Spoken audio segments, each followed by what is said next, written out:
बिस्मिल्लाहिर्रहमानिर्रहीम। MCQ series हमने start किए हैं और आज हम मज़ीद कुछ MCQs सॉल्व करते हैं। तो पहला MCQs है f of x is equal to x cube then f inverse x। हमें एक फंक्शन गिवन है x क्यूब, तो इसका इनवर्स कौन सा फंक्शन होगा। अब देखिए, तो इनवर्स के लिए एक तो आप डायरेक्ट फाइंड कर सकते हैं कि अगर इसका जो डोमेन है वो उसका रेंज होगा।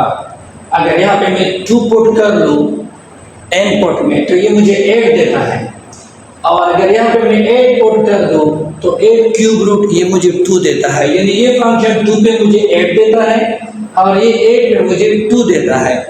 इसी तरह अगर यहाँ पे मैं 3 पुट कर दूँ तो ये 27 देता है और ये मुझे 27 पे 3 देता है। तो मतलब ये कि डायरेक्ट भी हम कर सकते हैं। अगर आप डायरेक्ट नहीं कर सकते तो फिर एक मेथड है। कैसे? तो f ऑफ x को हम नाम देते हैं y। तो हमारे पास y बराबर हो गई x क्यूब के। अब इसको हमने x के लिए सॉल्व करना है। x के लिए ये कुछ स्टेप है। पहला स्टेप ये है कि आप f ऑफ x को, चूँकि generally y is equal to f of x हम लेते हैं, तो अब देखिए वो y की जगह f ऑफ x, y हमने लिया f ऑफ x, तो फिर f ऑफ x की जगह मैंने y पुट किया। अब इसको हम x के लिए सॉल्व करेंगे। तो यहाँ से 3 है तो मैंने 3 खत्म करना है, तो y की पावर 1/3 और x की पावर जब मैं 1/3 लूँगा तो 3 कैंसल, तो x आएगा। अब x की वैल्यू क्या होगी, f इनवर्स दोनों साइड को मैं अप्लाई करता हूँ, f inverse f of x और यहाँ पे f इनवर्स y, तो ये दोनों कैंसल, तो x आएगा f इनवर्स y। तो y की power 1/3 is equal to f inverse y। ठीक है ना। अब देखिए, तो हमारे पास क्या आ गया, f इनवर्स y आ गया, y की पावर 1/3। अब वेरिएबल को फिर चेंज कर ले, या वेरिएबल हम किसी फंक्शन में x लेते हैं या y लेते हैं, तो यहाँ पे मैं y को रिप्लेस करता हूँ x पे, तो x की पावर 1/3 और यहाँ पे आएगा f इनवर्स x।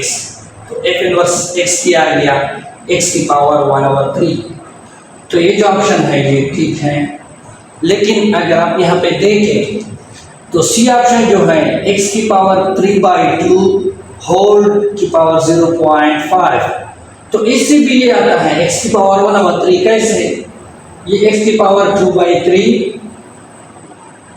फिर 0.5 को मैं लिख सकता हूँ 1/2, तो 2 कैंसल, तो x की पावर 1/3। तो इसलिए ये डी ऑप्शन करेक्ट ऑप्शन होगा, क्योंकि ये ऑप्शन भी ठीक है।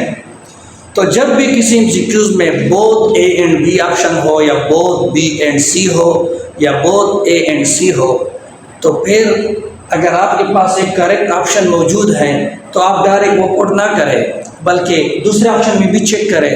हो सकता है कि एक और ऑप्शन भी हो। तो अगर खुदा न खास्ता आपने ये ऑप्शन ठीक किया तो ये ऑप्शन भी ठीक है।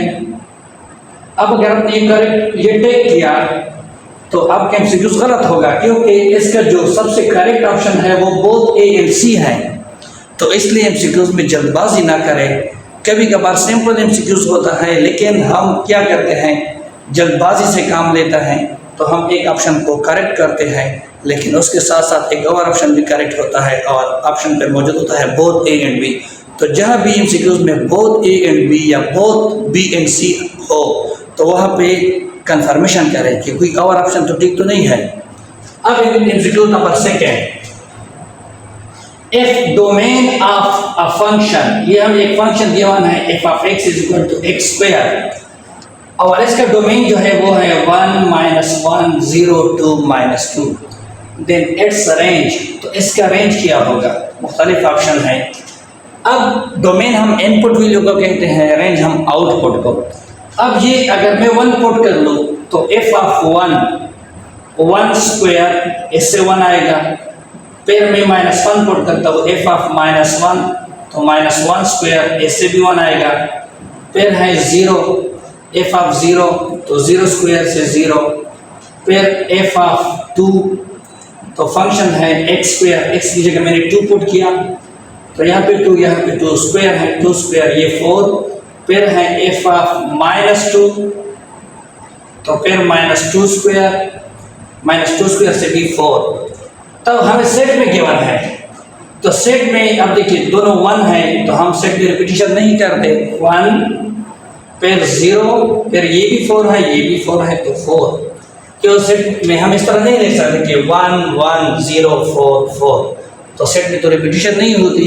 तब देखिए इसका जो करेक्ट ऑप्शन है वो है 104, ऑप्शन नंबर ए है।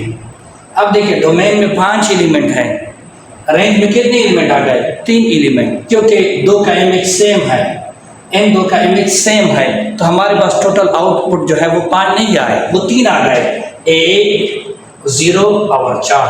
तो इसके आउटपुट में 3 एलिमेंट है, तो ये इसका रेंज हो गया। अब ये जो एमसीक्यूज हैं इसको देखिए, बहुत कंसेप्चुअल एमसीक्यूज हैं। द फंक्शन, ये फंक्शन हमें एक गिवन है, ये एक फंक्शन है overall, F of x minus f of -x divided by 2। वो कहते हैं कि आप बताएं कि ये ऑड है या इवन है, या ऑड और इवन नहीं है, ना ऑड है और ना इवन। अब देखिए इसको मैं नाम देता हूँ g of x. G of x किसके बराबर है? F of x minus f of -x divided by 2। अब ऑड का भी हमें पता है, अगर एक फंक्शन इवन है तो जी ऑफ -x ये बराबर होगा जी ऑफ x के, तो फिर हम कहते हैं कि ये इवन है। अगर g ऑफ -x ये बराबर आ जाए माइनस जी ऑफ x, तो फिर ये बराबर होगा ऑड फंक्शन का। तब देखिए इसको मैंने नाम दिया g ऑफ x। अब मैं क्या फाइंड करता हूँ? g ऑफ -x, तो x की जगह मैं पुट करता हूँ -x, g ऑफ -x। तो यहाँ पे भी जहाँ पे x है वहाँ पे हम पुट करेंगे -x, तो f of -x minus f of, एक माइनस तो फंक्शन में पहले से मौजूद है, एक हमने पुट किया -x डिवाइडेड बाई 2, तो F of -x minus f of x divided by 2, ये आ गया, ये माइनस माइनस प्लस हो गया। अब इससे मैं एक माइनस कॉमन करता हूँ, क्या करता हूँ? माइनस कॉमन करता हूँ। तो जब मैं माइनस कॉमन करता हूँ तो जो माइनस है वो प्लस होंगे और जो प्लस है वो माइनस, तो ये माइनस है ये प्लस होगा, एफ ऑफ एक्स ये प्लस हो गया, माइनस है क्योंकि फिर मल्टीप्लाई कर रहे माइनस इंटू प्लस, ये माइनस है। अब ये प्लस है तो ये माइनस हो जाएगा, F of -x divided by 2। अब अगर आप देखें तो माइनस मैंने लिख दिया, और ये ओवरऑल जो है f of x minus f of -x divided by 2, ये तो हमारा जी ऑफ एक्स है, f of x minus f of -x और नीचे 2, ये तो हमारे पास किसके बराबर है? ये तो बराबर है जी ऑफ एक्स। इसको हमने नाम दिया था जी ऑफ एक्स। तब क्या आ गया? जी ऑफ -x,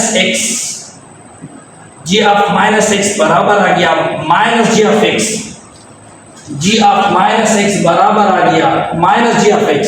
तो ये तो ऑड फंक्शन की प्रॉपर्टी है, तो ये फंक्शन जो है ये ऑड फंक्शन है, ऑड। उम्मीद है कि ये एमसीक्यूज आपको समझ आए होंगे।